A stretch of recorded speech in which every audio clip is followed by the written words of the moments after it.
Celebrities favourite food day 2. നമ്മൾ Annie's കിച്ചണിലെ actress പറഞ്ഞിട്ടുള്ള മാമ്പഴ പുളിശ്ശേരി ആയാലോ? അങ്ങനെ തൊലി കളഞ്ഞിട്ടിട്ട് ഇച്ചിരി വെള്ളം ഒഴിച്ചിട്ട് ഒന്ന് തിളപ്പിക്കും. ഒന്ന് നന്നായിട്ടൊന്ന് തിളയ്ക്കുമ്പോൾ ഒരു ചെറിയ വേവ് പോലെ അതിനകത്ത് വരും. അതിനകത്തേക്ക് നല്ലപോലെ ശർക്കര പാനി അങ്ങോട്ട് ഒഴിക്കും. ശർക്കര പാനിയും ഈ മാങ്ങയും കൂടി ഇങ്ങനെ വഴണ്ട പോലെ ഇങ്ങനെ വഴറ്റി ഇങ്ങനെ ഇടും. എന്നിട്ട് അതിൽ കുറച്ച് നെയ്യ് ഒഴിക്കണം.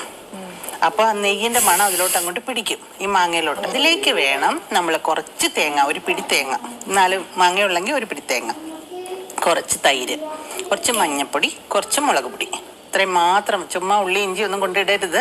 ഇത്രയേ ഉള്ളൂ. കഴിഞ്ഞ കോമ്പിനേഷൻ. ഇത് നന്നായിട്ട് അരയ്ക്കുക, നന്നായിട്ട് വെണ്ണ പോലെ അരച്ചെടുക്കുക. ഈ മാമ്പഴത്തിൻ്റെ ഈ കുറുക്കി വെച്ചിട്ടില്ല അതിനകത്തോട്ട് ഒഴിക്കുക. എന്നിട്ട് പ്രത്യേകം ശ്രദ്ധിക്കേണ്ടത് കടുക്, മുളക്, ഉലുവ നെയ്യിൽ തന്നെ വറുക്കണം, വെളിച്ചെണ്ണയിലൊന്നും വറുക്കരുത്. വെളിച്ചെണ്ണയിലൊക്കെ വറുത്തത് സാധാരണ പുളിശ്ശേരിയായി പോവും. കളം പോലെ ഇരിക്കണം, കുറുകിയ പോലെ ഇരിക്കും, പാത്രത്തിൽ ഇങ്ങനെ കുറുകിയ പോലെ. എന്നിട്ട്